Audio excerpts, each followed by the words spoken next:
Germany broadcasting, people of Britain, greetings from the Third Reich. This is the voice you have learned to fear. This is the voice of terror. Again we bring you disaster, crushing, humiliating disaster. It is folly to stand against the mighty wrath of the Fuhrer. Do you need more testimony of his invincible might to bring you to your knees? Very well. Are you ready, operative number 7? This is the voice of terror. A secret airplane factory somewhere in England. Listen, the screams of the dying can still be heard. This is the voice of terror. Are you there, people of Britain, shivering in your cellars? Listen, operative 41. The fuse is lighted. Oil to fuel your navy, to feed your tanks.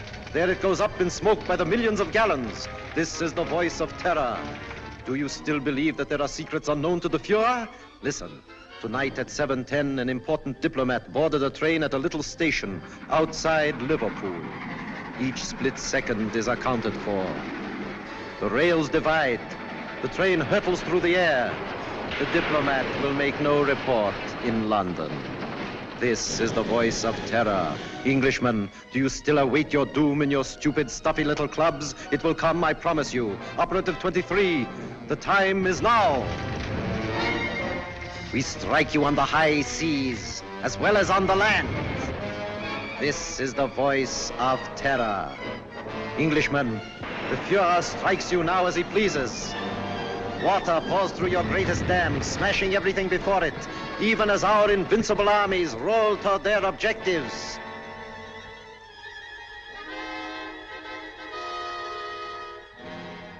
Despite the effective work done by the Intelligence Inner Council, jailing fifth columnists and saboteurs, despite their efficiency in coordinating military strategy based on information of enemy movements, they seem unable to cope with the voice of terror.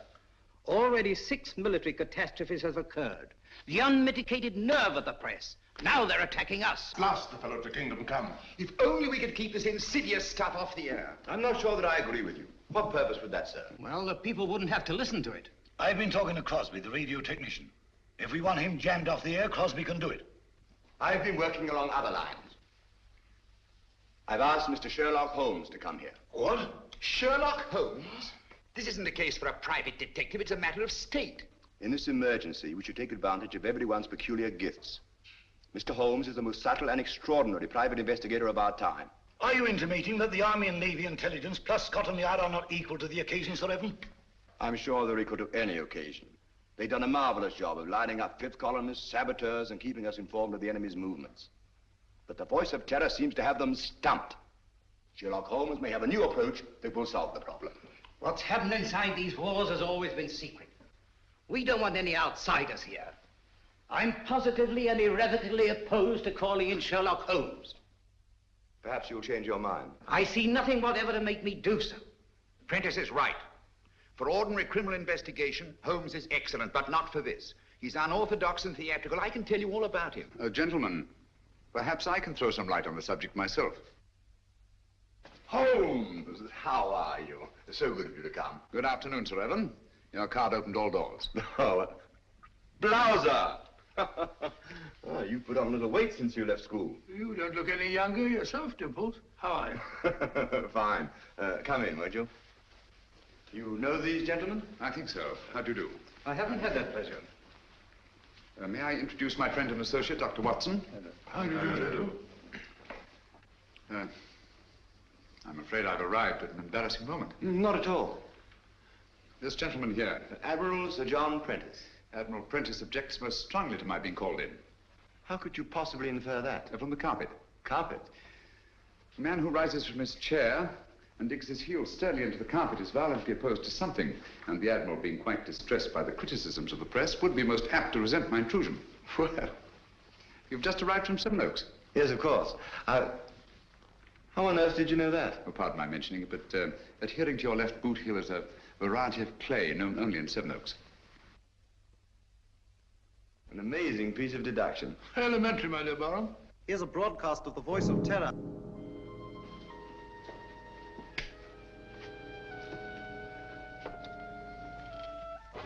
Greetings from the Third Reich. Are you listening, stout fellows across the channel? Are you listening, you little body of incompetent men known as the Inner Council? Today, a new thrill, a new proof of the invincibility of the Fuhrer. Right now, a crack express train laden with British troops and nurses is speeding across England. In just one moment, it will leave the rails forever, crashing twisted metal, the cries of the dying. They can't. They wouldn't dare. It's impossible. They couldn't have got on. The men are laughing, joking. That one in the third car reads a letter from home. It is the last letter he will ever receive. The train is rounding a curve. Its whistle is screaming. Farewell, it is saying. Farewell.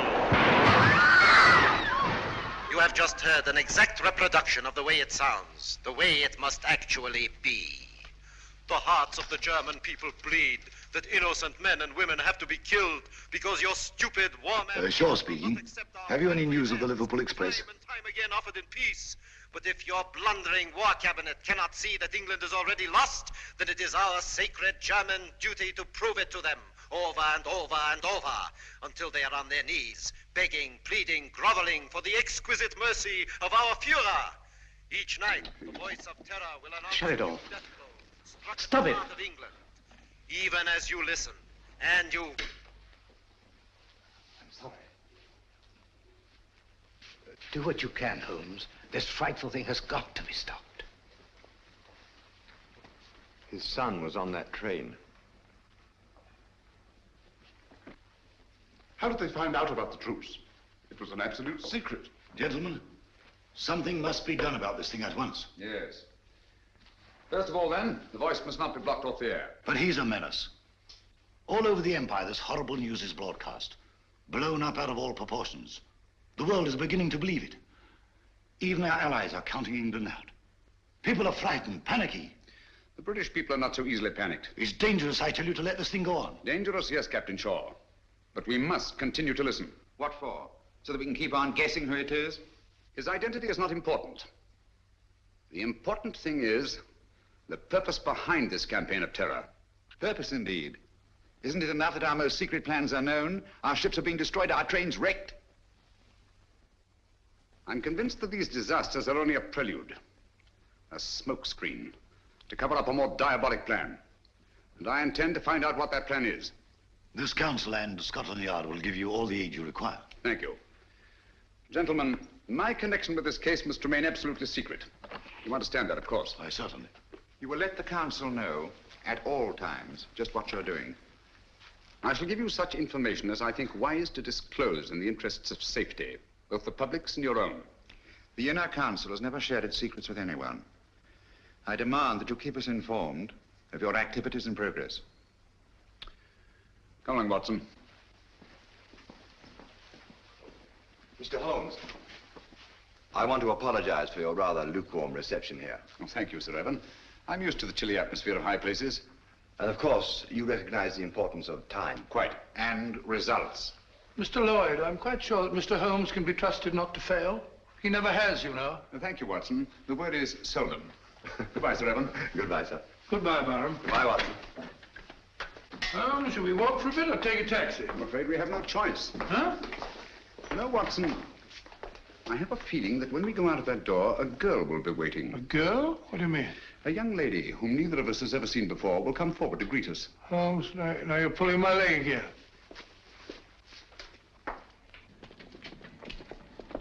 Mr. Holmes, I'm Jill Grandis. How do you do? This is my friend, Dr. Watson. How do you do? How do you do? I've been assigned to drive you around. Thank you. Good gracious me. Where do you wish to go? Baker Street. I know, 221B. Come on, Watson. Hurry up, old fellow.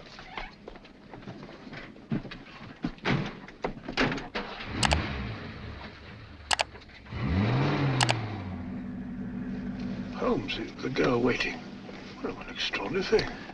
Elementary, my dear Watson. No, it's an amazing deduction. How on earth did you arrive at it? Barham told me. Huh?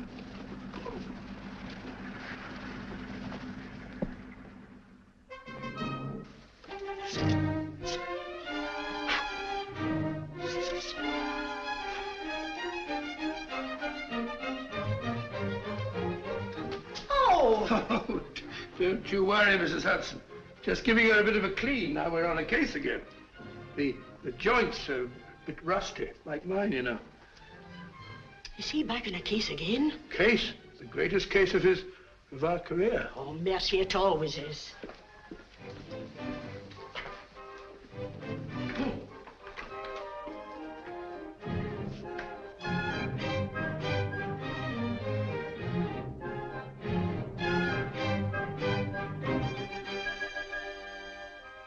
Holmes. Mr. Holmes. What? That's right. Well, if you ask me, it's disgraceful. Beethoven's Fifth? Not at all. It's very good. Sir Ronald Headley's conducting very well tonight. I don't mean the concert. No? England's in danger. Heaven knows what frightful disaster's happening, and you sit there calmly listening to the wireless. Music hath charms. Very restful. That's got nothing to do with the whole... Contrary, my dear Watson, it may have a great deal to do with it. Oh, really? I don't see what.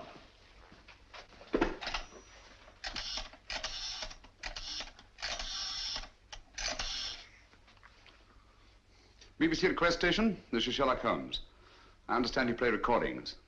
Would you mind playing Beethoven's Fifth, conducted by Sir Ronald Headley? Thank you very much. But you just heard it. I like it. Huh?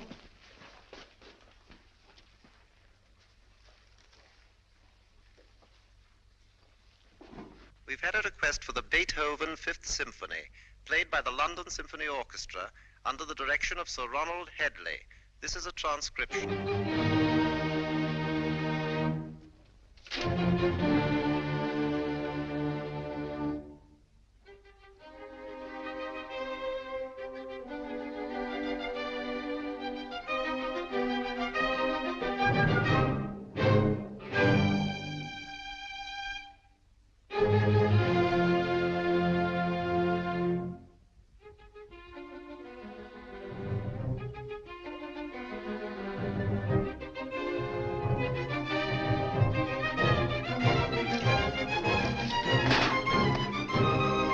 What's all that about? I said, Holmes, I don't think... Shh.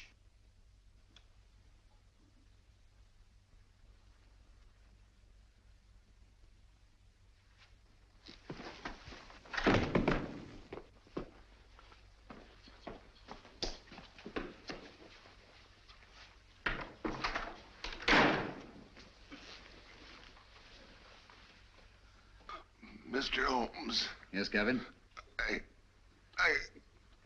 Christopher.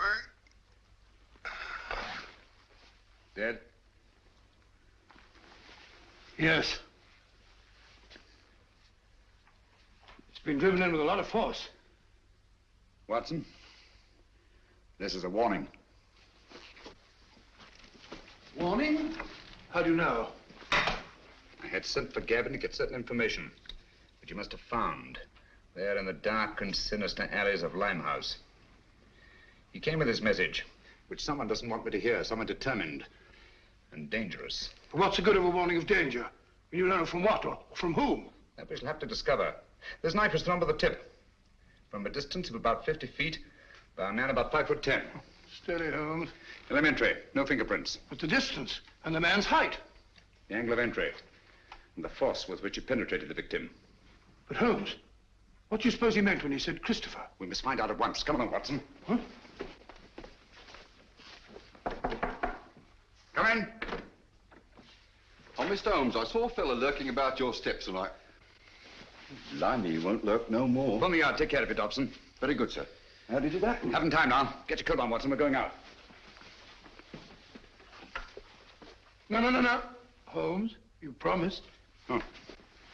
Where are we going? Limehouse.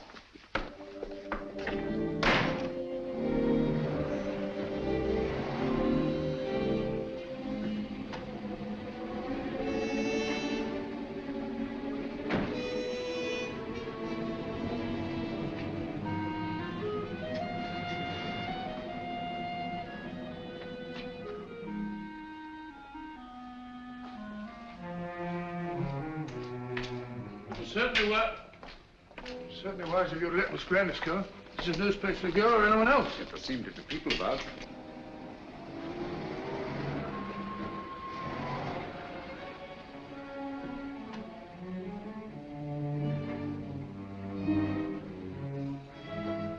Even Miss Grandis. If I'm not mistaken, she's keeping an eye on us. You're Mr. Sherlock Holmes, ain't you? Yes. I wouldn't come down here if I was you. This is Limehouse, and we don't fancy your sort of bloke in these parts. The fellow's absolutely right. Hadn't we better Quiet, Watson. This is still a free country. A man may walk where he pleases. And live to regret it. Live, yes. Regret it, I think not.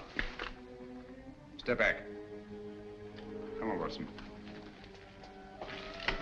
Unfriendly, what? Unspeakably.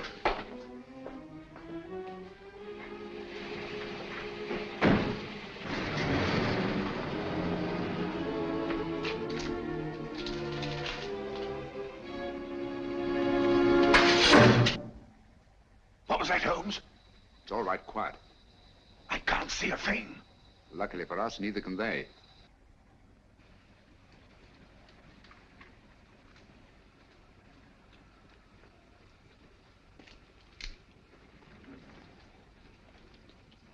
Apparently, the enemy has found out that we joined forces with the government. What makes you think that?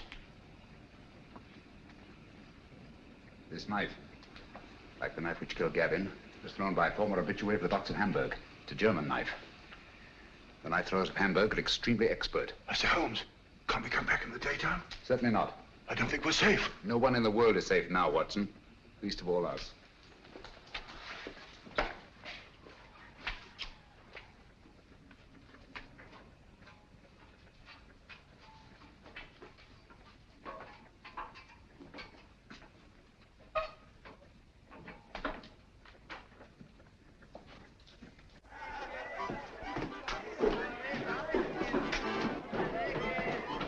What is it? Not ready.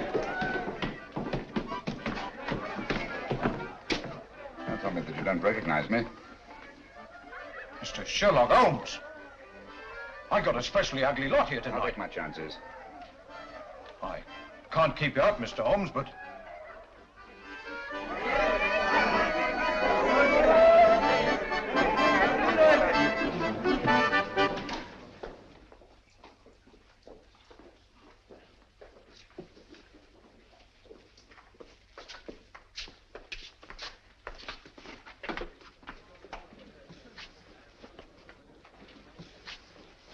Where's the girl, Kitty?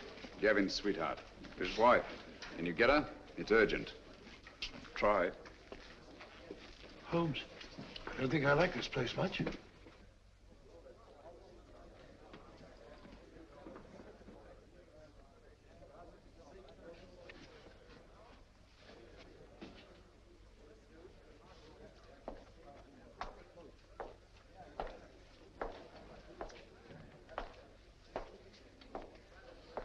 Oh, just sit here if you don't mind.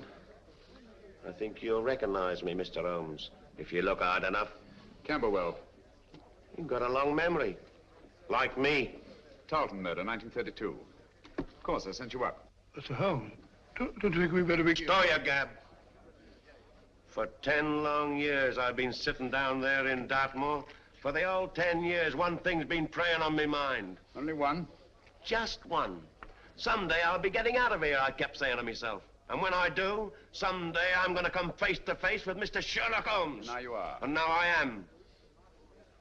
Just who was it told you it was me who slit the throat of that swine Tarleton? I want an answer. You told me. Me?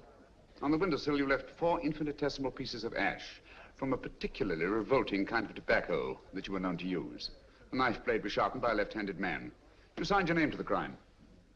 So that's what? Exactly. Very careless. Careless. It's criminal, I calls it. I ought to be shot. Perhaps someday you will be. You can put your revolver away now, Watson.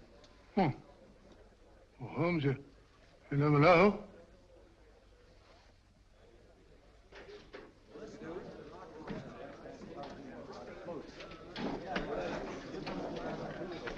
Where's Gavin? Sit down, Kitty. Where is he? You've got him into trouble. What have you done to him? Take it easy, Kitty. Gavin's dead. Dead?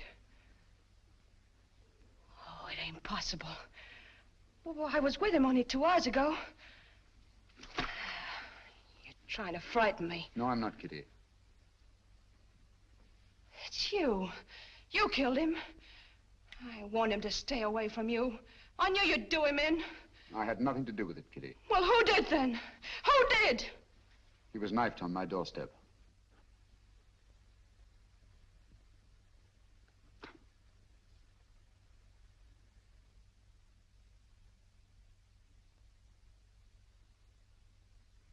I'm sorry. I'm deeply in his debt. Before he died, he said one word. Christopher.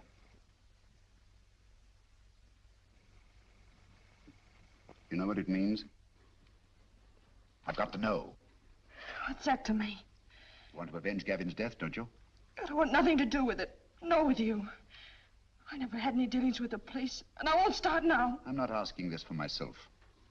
Our country, England, is at stake. Gavin was killed not by his own enemies, not even mine, but by the enemies of England. So that's it. Yes, Kitty. The Nazis killed him. Help me to find out what Christopher means, and I promise the man who murdered Gavin shall pay for it. Think, Kitty. The cutthroats of the world menace us all. You can help stop this savagery. Yes, you, Kitty. It would take the police weeks, months perhaps, to find out a certain piece of information we must have. That's not so with you and your friends. You know every nook and corner of London. Get them to help us. We need their help. Your friends will become an army. Do you understand? Secret, invisible, and mighty. And you will be at their head, Kitty. You will be their leader.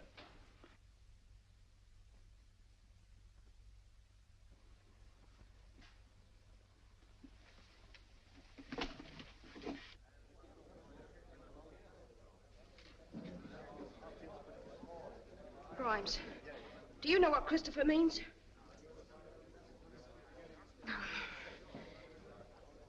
Dugan, do you know?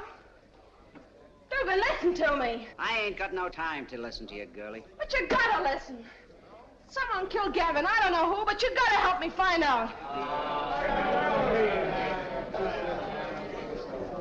All right, don't help me then. Cut your own throats, that's what you're doing. Help me or help the Nazis. Sure, the Nazis killed Gavin. They might be your friends protecting them the way you are. Don't you know that all the crimes they commit are being blamed on you? Well, they are, and I hope you're hanged for them. You can have it. As for me, I'm British, and I'm proud of it. Nobody's gonna call me a Nazi and get away with it. Well, help me then. Tell me what Christopher means. Never heard of it. Well, don't anybody know? It's gotta mean something. Well, speak up if you know what it is. Let's have it. Don't mean a thing to me. You're gonna creep in the corners all your life? You're gonna sneak away at the very sight of a man like this and show him what coward you are? What are you afraid of? I'm not asking this for myself. England's at stake. You're England as much as anyone else's. Got no time to think about whose side we're on. There's only one side, England. No matter how high or how low we are. You, and you. We're all on the same team. We've all got the same goal. Victory! Now, what do you want to know? Spread out all over London. But find out what Christopher means. We'll find out. No fear about that.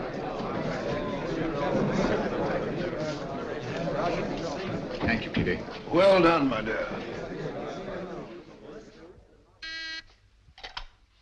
Shaw speaking. Yes, Miss Grandis. That checks with my report. No, Miss Grandis. Sir Evan hasn't arrived yet. Yes, thank you. Miss Grandis reports that Holmes spent some time at the Air Ministry today. That checks with my information. Last night a murder and a session in Limehouse. I wonder what the fellow... He's here now. I don't think I need to report on my activities, gentlemen. You must be fairly well informed. We have our methods, Holmes. It only remains for you to show what's been accomplished. All in good time, Mr. Lloyd. Good evening, gentlemen. Good evening, Sir Evan. What's the matter? You look pale. Oh, it's nothing. Barham, your hand. Let's have a look at it, Barham. Oh, it's really nothing. Just an accident. What sort of an accident? Some fella took a shot at me, just as I was leaving the house. Took a shot at you? It's only a scratch. Ugly thing to happen. Have you any idea who it was? No, I haven't. He popped up out of the bushes, just as I was getting into my car. Fired once, then disappeared. What do you make of it, Watson? Bullet wound. Congratulations.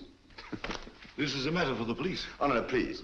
I can never identify him. Let's forget it. Captain Shaw.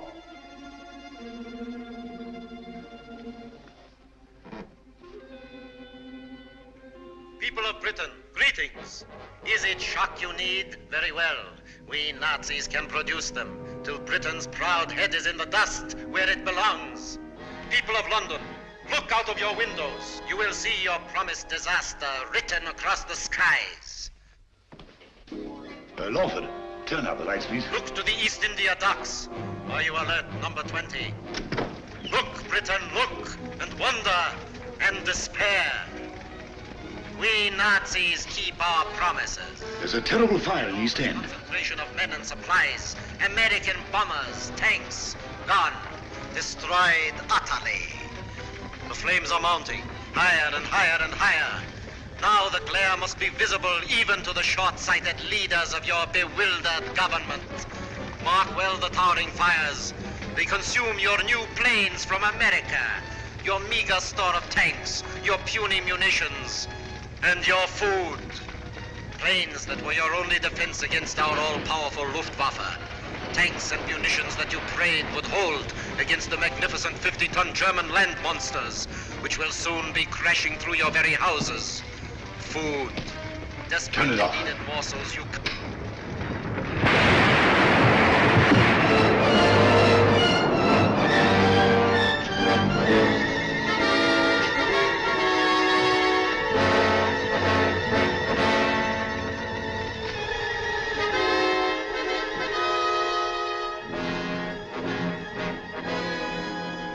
Gentlemen, this is really a terrible setback. How do they find out our secrets? It's horrible, the way it's timed, the precision of it.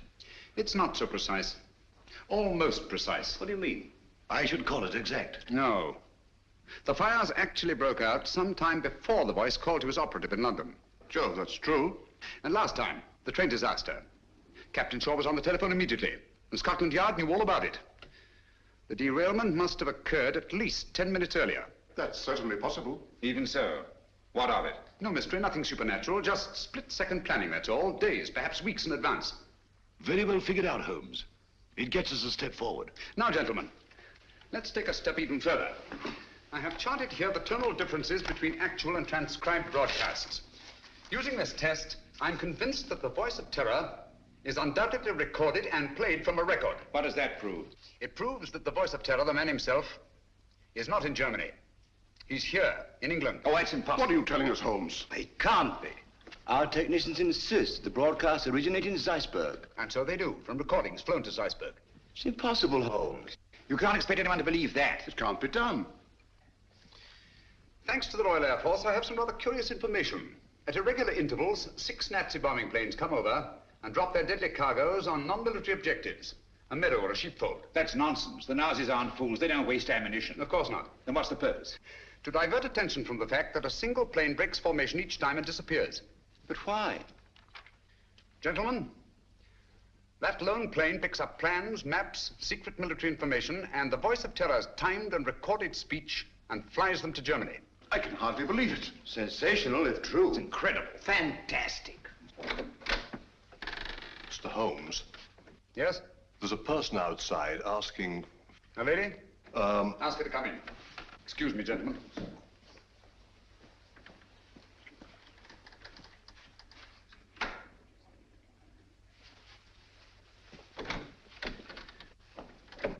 Gentlemen, I must leave at once. Where are you going? That must remain a secret, even from this council. I object to this, Mr. Holmes. You're here against my wishes. Since you are here, I demand to know what's being done. As I've already told you, Mr. Lloyd, I shall report to this council at the proper time. And so, gentlemen, until we meet again, as I hope we will, take no unnecessary risks. We're all in grave danger. Come along, Watson. Coming.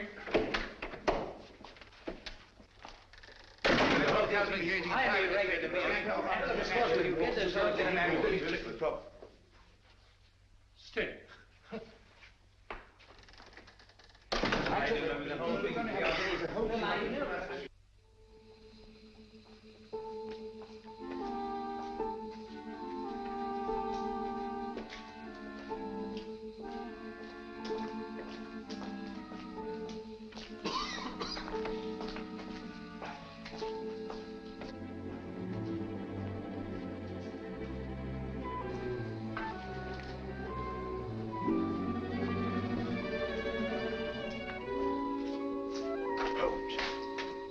We're being followed.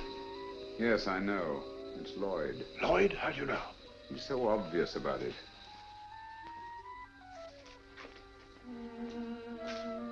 Good evening, Mr. Lloyd.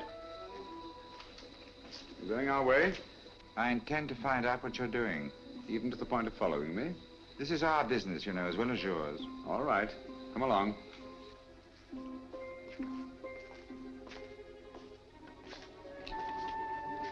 This is the place. Seems deserted. It's been deserted for years. Not very securely locked. Fortunate, isn't it?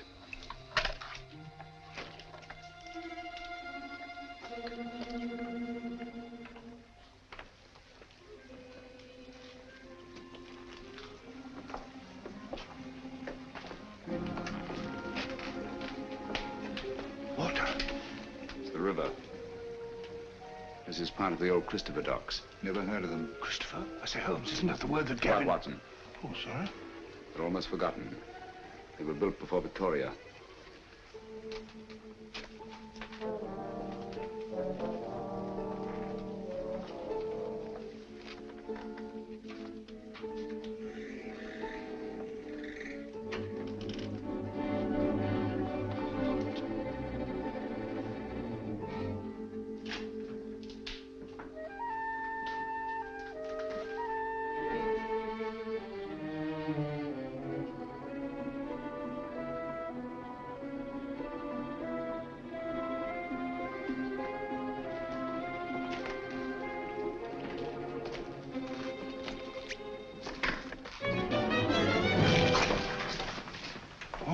Red.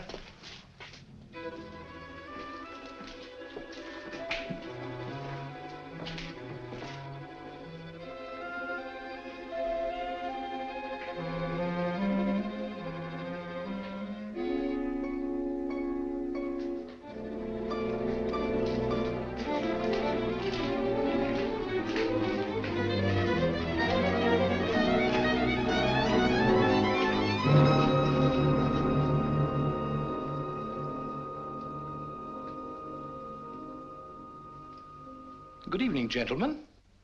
I knew your curiosity would be your undoing, Mr. Holmes.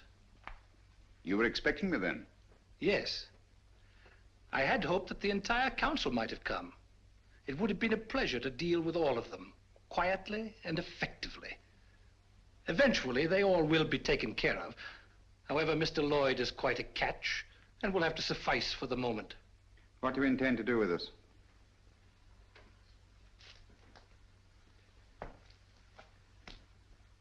Were it not that time is so pressing, we might first put you on trial. On trial for what?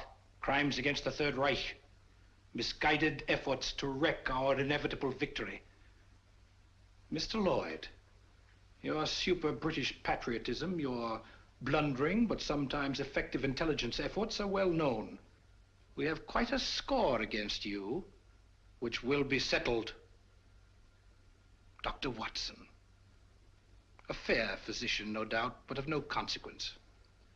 To our stupid British minds, every life is of consequence. A quaint notion of an even quainter nation. We are not like that. We know that only the powerful are worthy of respect. Let our record speak for us. Your record speaks. It's brilliant. Thank you. A brilliant record of rapacity, cruelty, torture, deceit, and murder. Murder?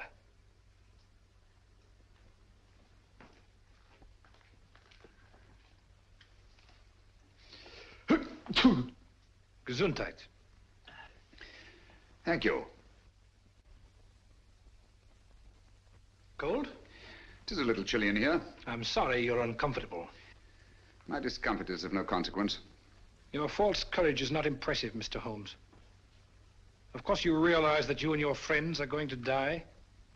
As all men must, sooner or later. Not later. Now.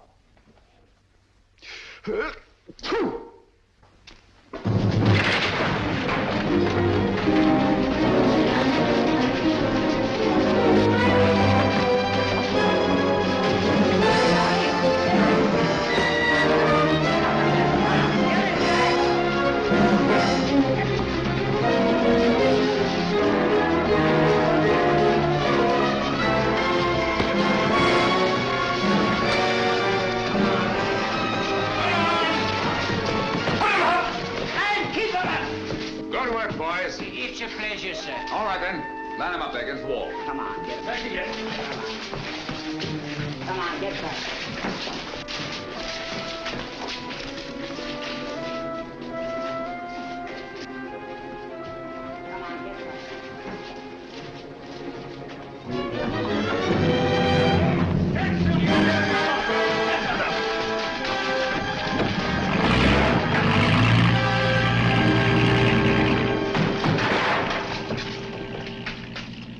He got away. Oh, most unfortunate. I blame myself severely. I should think you might, Holmes. If you hadn't been so stupidly mysterious, allowed Scotland Yard to give you adequate protection, the man would never have escaped. No, he never would. Most regrettable. But Gesundheit.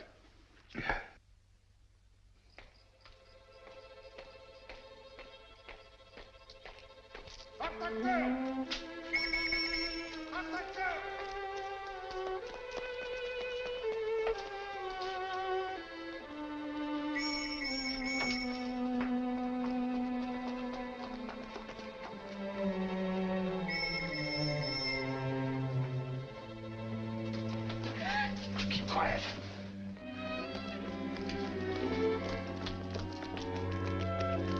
Take your hands off. You fool! Do you want to bring the whole force in here?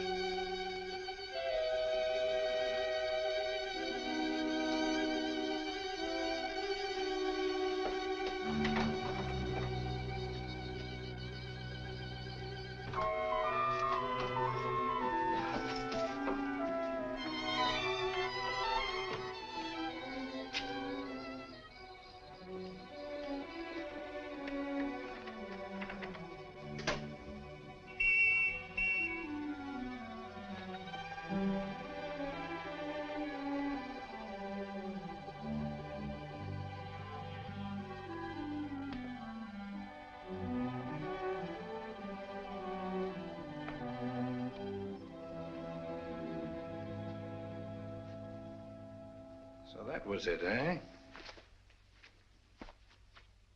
Quite a haul. It's mine.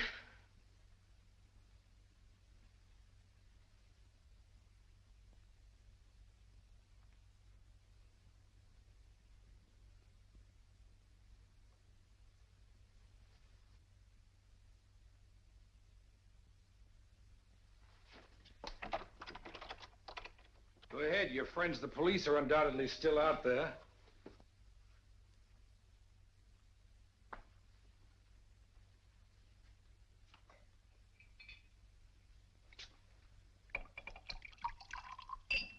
There isn't a better hideout in all London.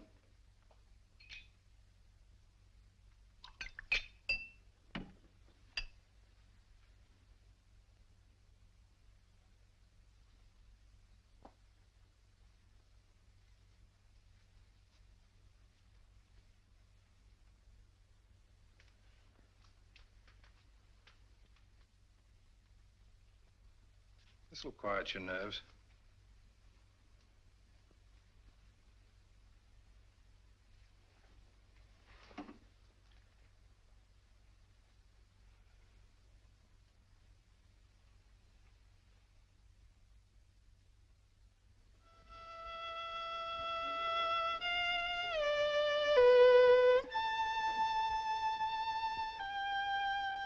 Your tea's got cold again. You've been playing that thing all the afternoon? Fiddling while Rome burns. Hello, what's this? General J. Lawford, KCB DSO, and Captain Roland Shaw, MC, who today narrowly escaped being struck by a falling wall in a bombed area. Lawford and Shaw by a falling... Holmes, you don't think that... It was not an accident. Good heavens. Holmes, that sinister-looking fellow, what's his name? Meade. If only he hadn't got away. Yes, difficult as it was, I managed to let him escape. You let him escape, but great Scott, man. He was about to kill us. He may even yet.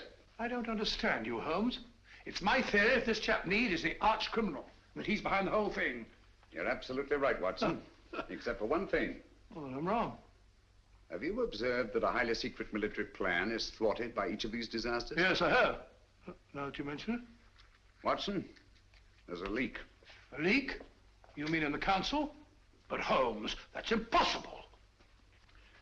Anything is possible until proved otherwise. See who are in the council. Lawford and Shaw. They're above suspicion. Their record proves that. Anyhow, they were attacked. Unsuccessfully. Prentice? Would he kill his own son? Doesn't seem likely. And yet the boy is dead. Barham, of course, brought you into the case. So it's quite obvious that he wants it solved. Most patriotic of Savin Barham. Yes, he's a great fellow. Paid wing 3/4 for the school my last term, so I can vouch for him. Besides, he was attacked too, shot at. So I gather. How about Lloyd? No, it can't be him. Meade was going to kill him as well as us. By the way, he's a brave fellow, Lloyd. Did you notice that he didn't turn a hair? Very composed. Come in. Mr. Holmes? Yes, Kitty? I think now we'll be able to get some information from Mr. Meade. Your plan worked like a charm. I knew you could do it. Oh, it's not so hard once your mind's made up. And mine is. You'll be careful. She better be. She's mixed up with that fellow. Oh, I'll be careful, all right. But I'm going through with this. Good girl. I heard him talking on the phone today. Yes? He said, I'll take care of that little Seven Oaks matter at 11 tonight. Seven Oaks? Isn't that where... Barham has a country place. Watson, there's not a moment to lose. If I find out that Meade did kill Gavin, I'll... If so, he'll be punished. I warned you no one was safe with that fellow at large. Now he's after Barham. Yes, I only hope we're in time. Come along, Kitty. I'll get you a taxi. Thank you, Mr. Holmes.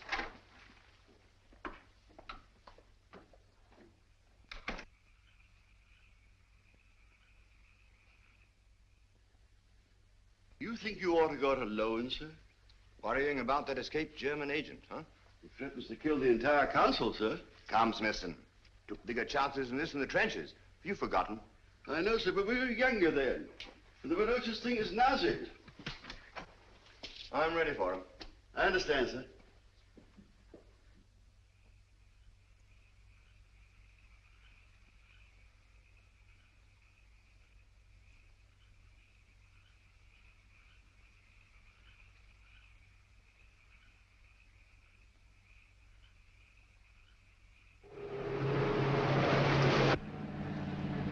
You've driven Sir Evan down here before, of course, Miss Grandis.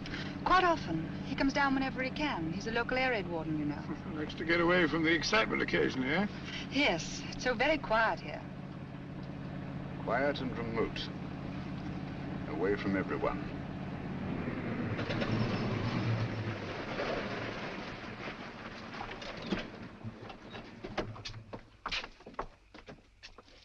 Yes? Oh, Miss Jill. It's all right, Smithson. Where's Sir Evan? On his rounds, miss. Which way? Down that lane of trees, sir. I'll go. You stay here. You too, Watson.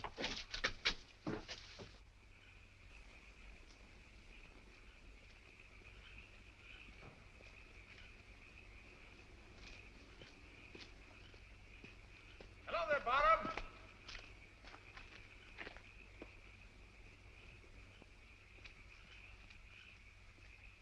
Holmes, what on earth are you doing out here? I've been worried about you. Yes? That fellow Meade appears to be in the neighborhood. Do you mind if I go along with you? I feel better about it. Not at all. I'd appreciate the company. You know, it gets quite lonesome, especially on a night like this. By the way, do you feel you're getting any nearer a solution of this terrible business? Yes, the end is in sight. Really? Well, would you mind telling me?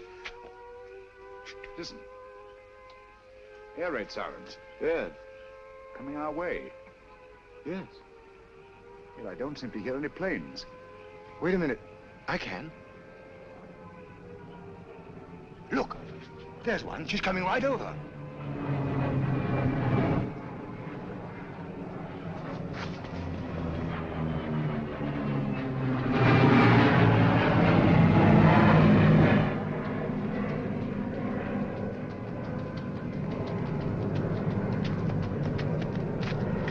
There she is. Ours or theirs? Theirs. Holmes, he's coming in for a landing.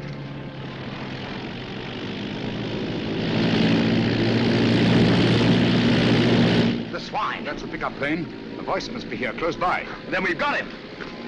Barham! Be careful!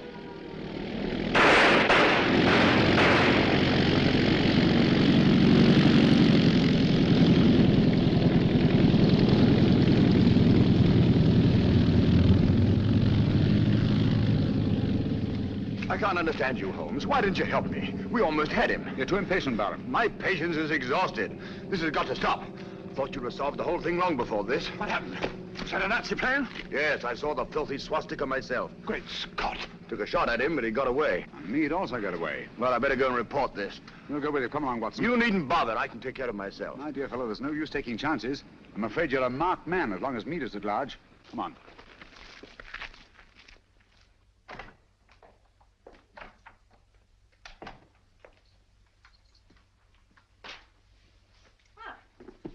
You're a fine one, leaving me alone half the night. Do you think I like it?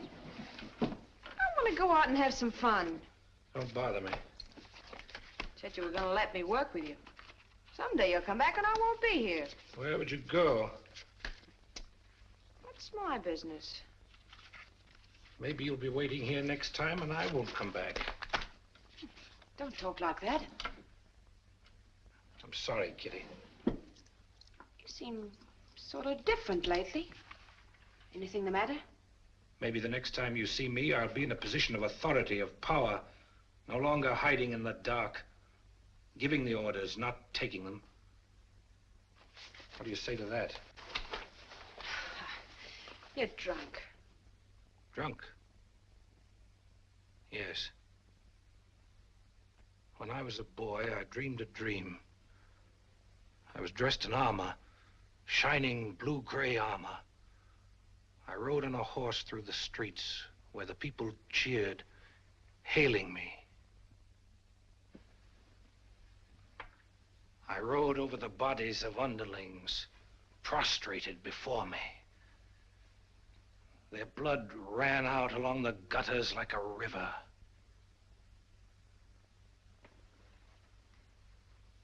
What if this was no dream?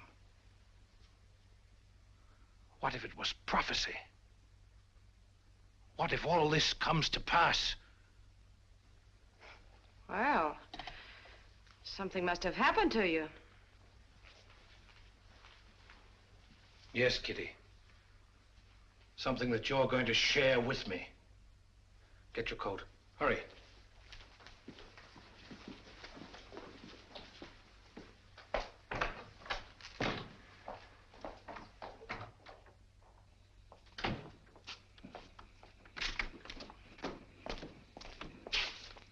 Right, you.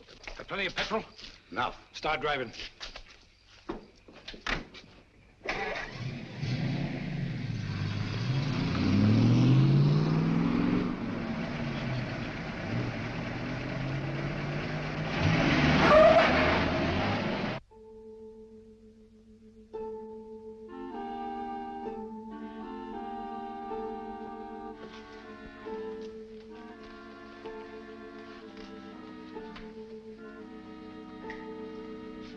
Where's Holmes? He'll be here, I'm sure. It's starting now. Here he is. You're almost late. I had to go to Downing Street. Good evening, ladies and gentlemen. Your favorite broadcaster, the voice of terror, coming to you from Zeisburg. Tonight I have something special for you. Where are you weakest, you weakening people of Britain? Consider well. Is it lack of food? Is it your stodgy leadership? Faulty ammunition? Scarcity of shipping? Lack of raw materials? Do you know that despite all your great efforts, your coasts are inadequately defended? Especially one coast. And there we shall strike. Swiftly, terribly. Tomorrow at sunrise. In a special broadcast at that time, I shall describe the carnage. Turn it off. What does he mean? What kind of threat is this? Remember, all our reports for the last few weeks have indicated abnormal enemy activity on the coast of Norway. That means an attack in force on our northeast coast. Then that's where we must concentrate all our forces, immediately. They'll never bring it off now that we know. This time the voice is boasting. Perhaps, but so far he's made good his boasts. What have you done to stop it? Shilly-shallying about while these crimes continue? This is the last straw. We must prevent this all-out attack at any cost. Sir Evans' right. All our available resources must be rushed to meet it. Withdraw material from elsewhere? If need be, yes. This calls for action, and lots of it. There's something curious about this broadcast. He said tomorrow. Always before, it was now. I wonder what it means. There's no time for wonder at this point. Mr. Holmes, your methods have got us nowhere. The situation demanded action and got none. Mr. Lloyd, I think I know when action should be taken. Nevertheless, we take charge now. This is a crisis you can't hope to deal with. A man to see you, Mr. Holmes. Bring him in. Yes, sir. Mr. Holmes, sir. Last night I trailed Kitty and that fellow Mead. Yes? They went to a place near a bomb village on the coast, sir. North? No, sir, south. South? Why didn't you come sooner? Motor trouble, sir. Just got back. All right, it can't be helped. Stand by until we need you. So, it's on the southern coast the drama's to be played. The fox is out of his hole at last. Mead has led us to the voice of terror. Gentlemen, we must set out at once. Are you mad? What sort of a wild goose chase are you suggesting? It's ridiculous. It's time to put a stop to this. Barnum speaking. Yes, of course. We've been ordered to accompany Mr. Holmes.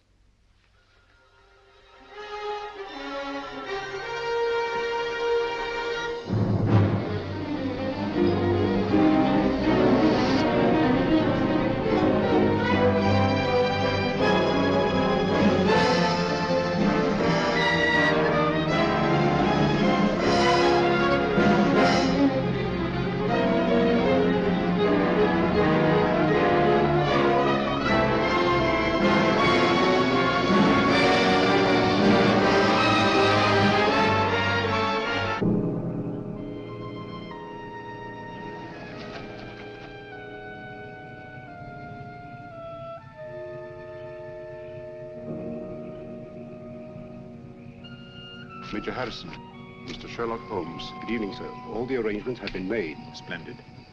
And that church up there?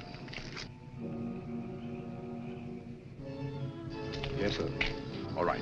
Let's go, gentlemen.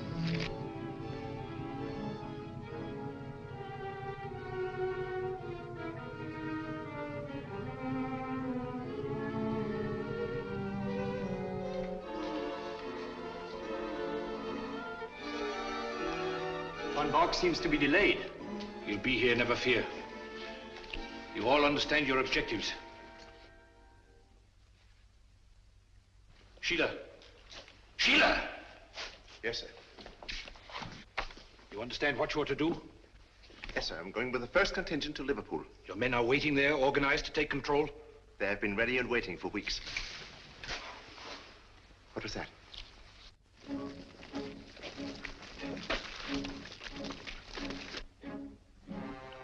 When the world is changing, it is natural to be on edge. Merely owls or perhaps wood rats. No, it sounded like... Sheila. Yes, sir. Wall. City of Croydon and Croydon Airport. All is prepared. You go. Birmingham, where I used to slave in the factories, but not anymore. The day has come at last.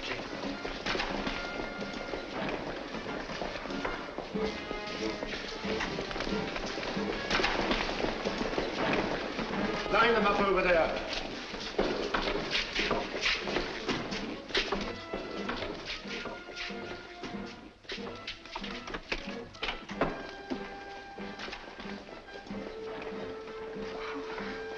Mr. Holmes. Oh, I was afraid you'd be too late. I'm glad you're safe, Kitty. Come along, sit down.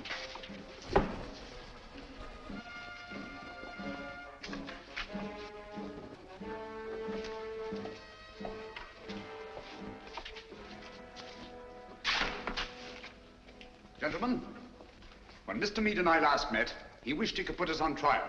Mr. Lloyd, Dr. Watson, and myself. Now, Mead, you are on trial. First, let me tell you why you have met here. The vague but canny threat against our northeastern coast was a blind. Your group was congregated here to receive an invasion army proceeding across the channel. What? Invasion? All those men rushed for defense of the north? I can't believe it. It sounds impossible. Sit down for a moment. It seems absurd of me. At the head of this mighty force, the victim chosen The faithful were to proceed to various centers of our country and take up positions of authority. And we shall, do you understand that? Unfortunately for you, that is not to be. We're held, yes. But the invasion will proceed without us. Why don't you doing nothing? Why we are helpless here? Please be patient. You called me in on this case to identify and to silence the voice of terror and to circumvent the unknown plan behind it. That undertaking is still in progress. But we are rapidly drawing to a conclusion. Gentlemen, the voice of terror is here with you in this church. What? Are you referring to Meade? Why, who is it? Meade was my one sure connection with the voice of terror. At the warehouse, I allowed him to escape and assigned Kitty here to trail him. When I learned through Kitty's abduction that Meade had come down here to meet with a group of men, I asked myself why.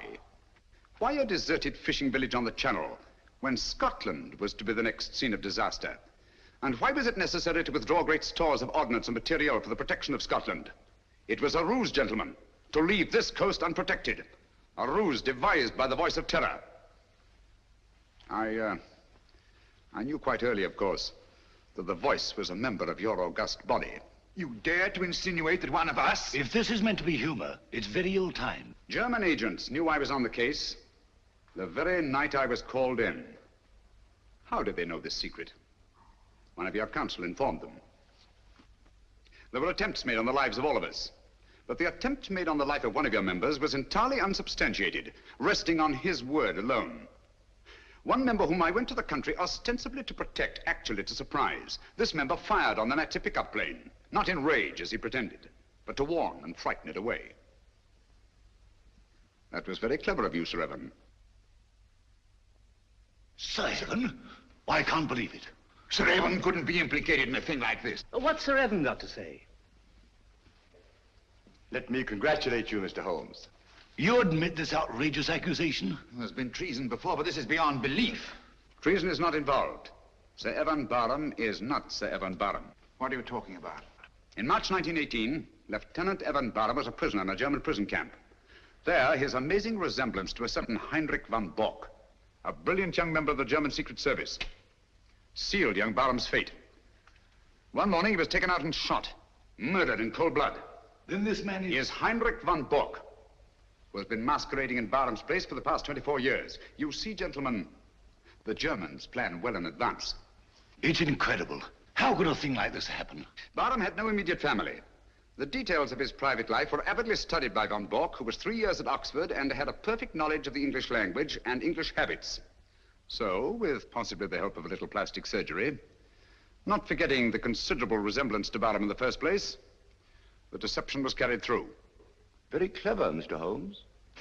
I must say, Holmes, this is positively amazing. What made you first suspect Barham? The real Sir Evan Barham carried a scar from childhood. This one is about 20 years old. A detail, but significant. I can't believe it. It was Barham who insisted on your being brought into the case. A colossal piece of egocentric conceit. One to match your own, Mr. Sherlock Holmes. Of course I brought you into the case. To see your weak and silly handling, to watch you fumble and lose it. Are you too stupid to realize that this group is but a small part of our organization? We have men stationed all over England, ready to take command. They never will. They were all taken exactly at dawn, just as you were. So now we are trapped, huh? No, gentlemen. It is you who are trapped. Listen. Even now our Messerschmitts are roaring overhead, the vanguard of the invasion. Why are they not routed? Where are our boasted anti-aircraft guns? They are silent. Our little ruse was entirely successful. The coast has been stripped of its defenses. Preserve your vaunted British vanity as best you may in this your hour of most humiliating defeat. You have not captured us, my friend. We have annihilated you. Do you really think us so blind that we would strip this coast of defenses because of a voice on a phonograph record? The Council was deliberately misinformed about moving the defense forces. You are trying to save your face. Look, if you think I'm lying. Those are not Messerschmitts. They're Spitfires and Hurricanes. Returning from blasting your invasion forces, destroying men and barges by the thousand. Look further, Von Bock. Look below. Commandos, tanks, slipping away now that your invasion force has been destroyed to bring ruin and terror to your people.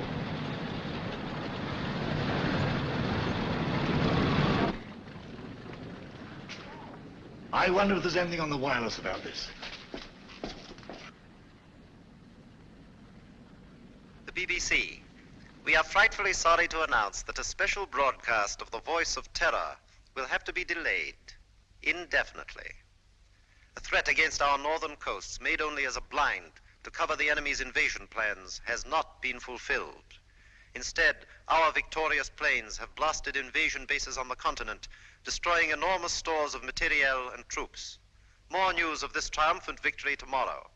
At the same time, the scattered Nazi agents all over the Commonwealth have been unceremoniously clapped into prison. That is all.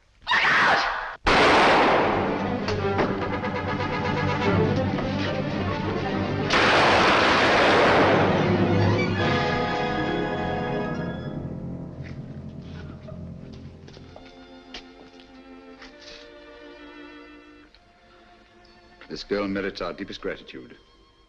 Our country is honored in having had such loyalty and devotion. We'll remember. Holmes, I don't know how we'll ever thank you. Don't try, it isn't necessary.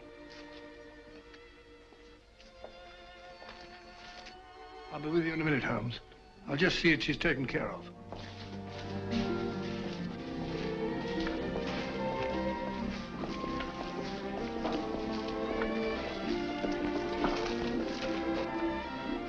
I always did think that chap was an imposter. Barham was a good fellow. Played wing 3/4 for the school.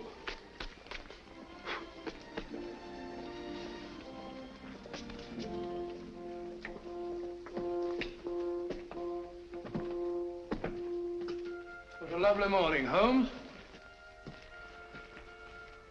There's an east wind coming, Watson. No, I don't think so. Looks like another warm day. Good old Watson. The one fixed point in a changing age. There's an east wind coming all the same. Such a wind has never blew on England yet. It will be cold and bitter, Watson. And a good many of us may wither before its blast. But it's God's own wind nonetheless.